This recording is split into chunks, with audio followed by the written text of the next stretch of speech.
What's going on, everybody? Hope everybody's having a good day today. And by the title of this video, you guys already know we're going to be going over the 5 things I love and the 5 things I dislike about my 2020 Daytona Hellcat. And before we jump right into that, I'm going to go in here to Gold Star, get something to eat, and then I will jump right into it. Before I go in here, see, look, we're at a full tank, right? And I want to say Austin Landing is not far, and I just want to show you guys the gas mileage, not gas mileage, but how far this is going to go down. Most people complain about the gas mileage in these cars. I really don't have a problem with it, just because my Mustang was probably, I want to say, worse than this car. I had my Mustang for 2 years, and it switched over to E85 before, like, I had it switched over to E85 for, I want to say, the 2nd year of me owning it. And that's when I really started to realize, like, damn, like, I'm starting to fill up every single day because I was driving all over the place. But just this car being stock right now, I don't have a problem with the gas mileage. Everybody wants to complain, and that's not something I'm going to complain about in this video. I'm not really going to complain about anything about this car because I love this car. It's just there's little things that I feel like they could have done better, like, all around, for this being a limited edition Daytona Hellcat. But we're at a full tank, and it is, I can't spell, holy shit, 21 minutes away, 8.5 miles. We're at a full tank, like I said, and I'll show you guys when we get there how much it goes down. I'll see y'all when we get there.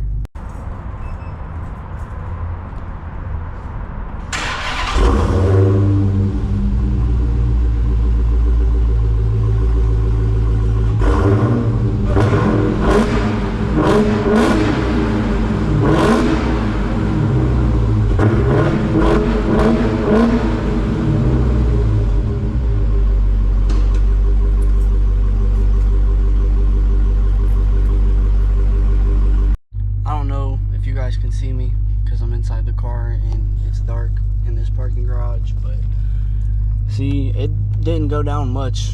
Hold on. It didn't go down much. Only used 13.3 miles per gallon. I mean, 13.3. That's not that bad. I'm usually getting 10 when I'm dogging on it, but just driving here for 8.5 miles, that wasn't bad.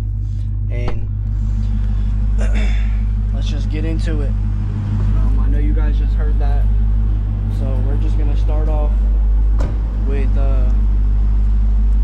one of my favorite and everybody else's favorite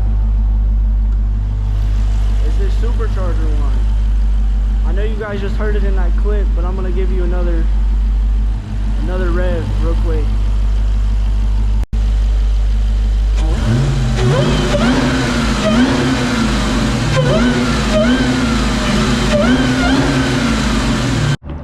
I want to say that has to be my number one thing.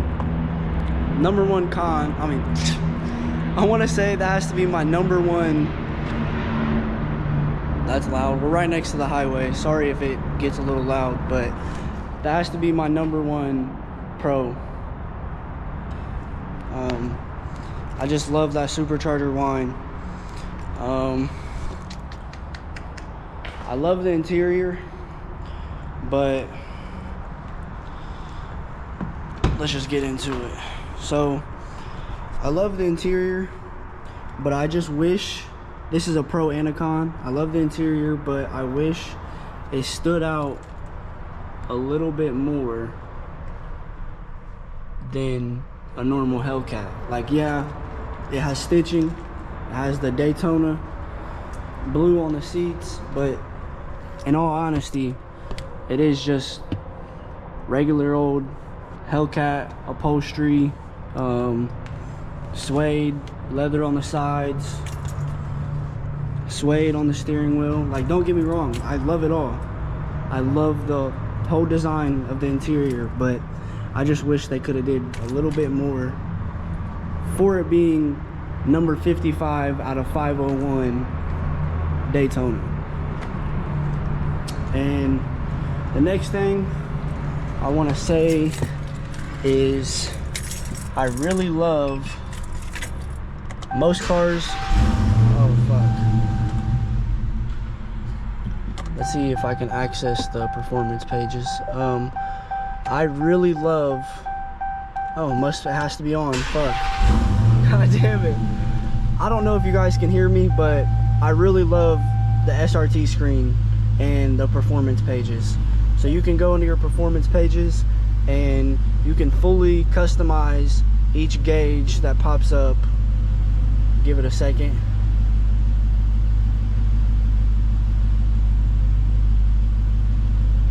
I know you guys see this carbon fiber. It's not real, I don't think. I think it's just plastic, because I lift this up and it's not double-sided weaved carbon, so I'm pretty sure it's just plastic. I'm wanting to switch to forged carbon, but we'll see later down the road if I can find more forged carbon stuff for the outside of the vehicle. I don't want it to just be forged carbon everywhere. Is this really not gonna load?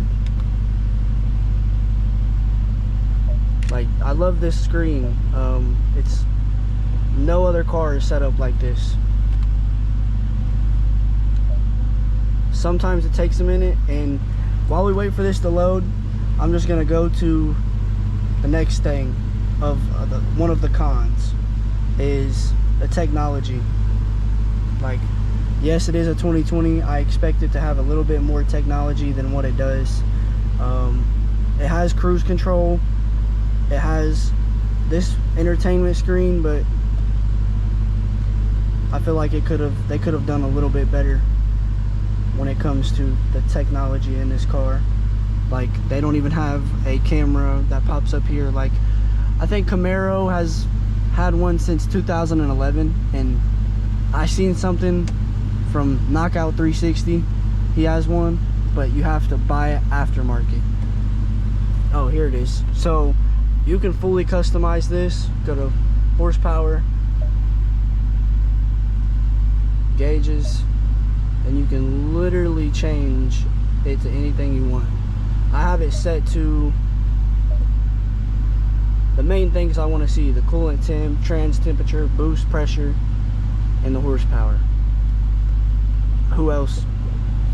Who wouldn't want to see the horsepower numbers as you hit the gas, or the boost level? It's really great. And then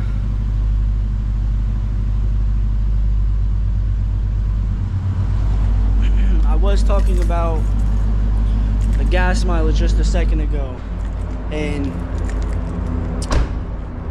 I just wanted to give you guys a little comparison. It's not like other cars on the road, obviously, but who wants any other car that's on the road if it ain't a muscle car or like an M or something along those lines? Yes, M's have different gas mileages, probably a lot better than this, but we're getting off topic now. So compared to the Mustang, the gas mileage is a lot better. I don't know if that was just because I was on E85 the last year, but I think the gas mileage is pretty good for 717 horsepower.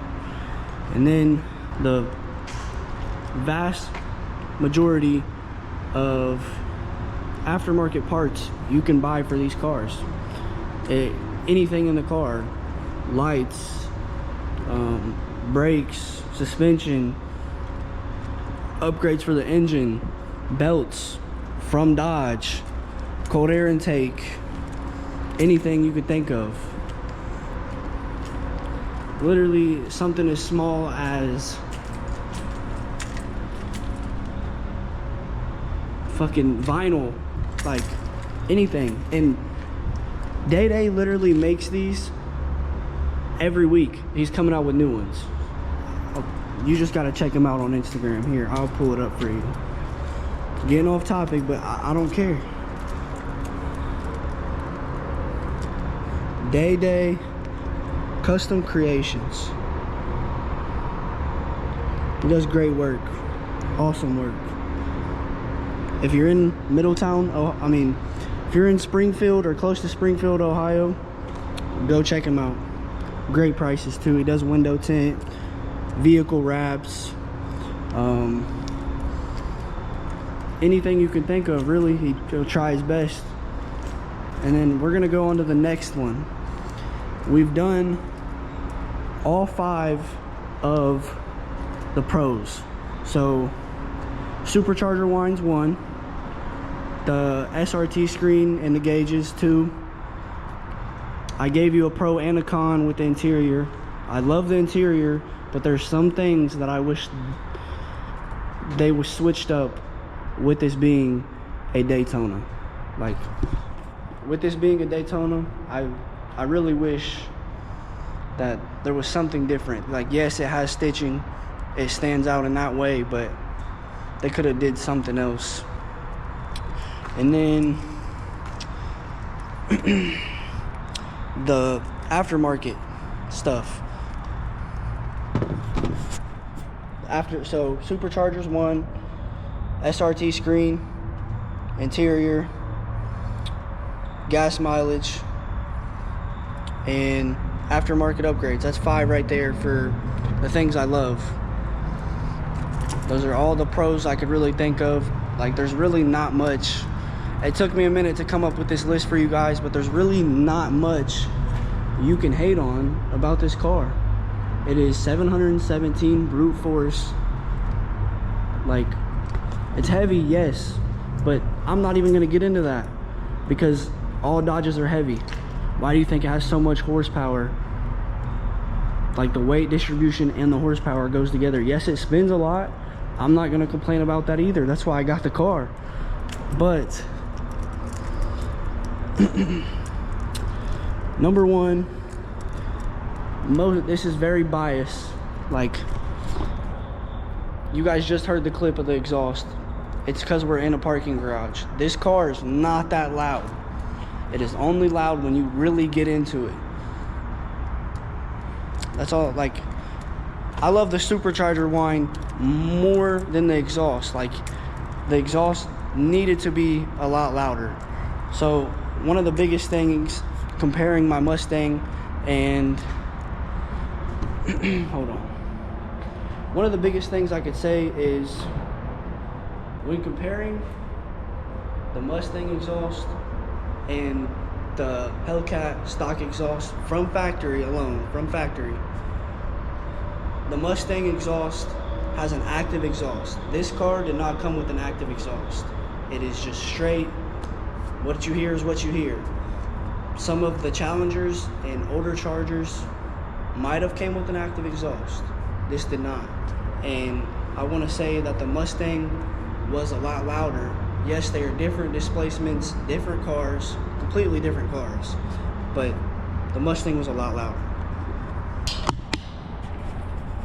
I want to say the biggest thing that I don't like about this car would have to be how much I have to clean it. Yes, cars get dirty, but I'm not even talking about that. I love cleaning my cars, but I just want to say, look at the back of this. See how shiny that is? There's no brake dust. None. Okay? You go to the front, there is so much brake dust. So much. I don't know what it is. I don't know if it's because there's only 4 slots on this rotor and multiple on this rear, but it just doesn't make sense. I wish it had ceramic brake. Like, I wish I had ceramic brakes. This car is $80,000 or more, depending on, like, everybody pays different. I paid $72,000 after taxes and interest. It's $80,000, but nonetheless, I think if you're paying that type of money, there should be ceramic brakes on this car, and there's not.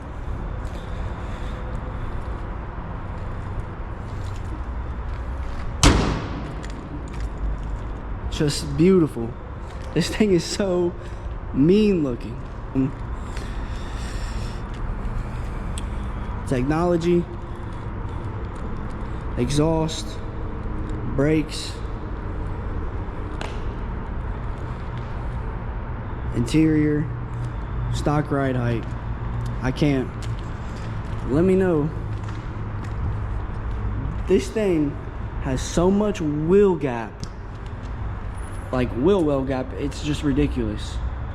I see people buying Hellcats from the dealership lower than this. I don't know if it's just the Daytona or what, or the car wasn't stock that they were buying. I don't know, but you can see the difference right now. You see that much, and if I put my hand in here, it's about this much compared to this much. But you come back here,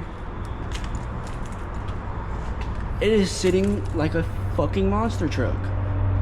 Sorry to cuss, but watch. You see how it sits this much from the wheel, right? About 2.5 inches. You come in here, it adds another inch onto the back. So I want to say this is probably 2 inches in the front from the wheel. This is probably 2.5, 3, and it just sits way too high, and it creates a lot of body roll, and it just doesn't. Yes, I understand this car is heavy, but they could have limited how much body roll this car had if it wasn't sitting so high. It's just little things like the brakes, suspension. I don't know. It's just, don't get me wrong, I love the car, but there's some things, like I just mentioned in this video, that they could have done better. I'm not shitting on Dodge, because I love Dodge, I love Ford. Those are my two favorite brands when it comes to cars, Ford and Mustang. I mean, when it comes to when it comes to Ford and Dodge, you can't beat them. Yeah, they just came out with the new Corvette. Cool. I'm still gonna pick this or a GT premium Mustang. Like, let me know what you guys think, what you guys love, what you guys hate. Just let me know in the comments. Like I said, stay tuned. I got a lot of stuff planned. I'm sorry for talking your guys' head off, but this is what I love doing. Don't forget to like, comment, turn post notification bell on. Peace.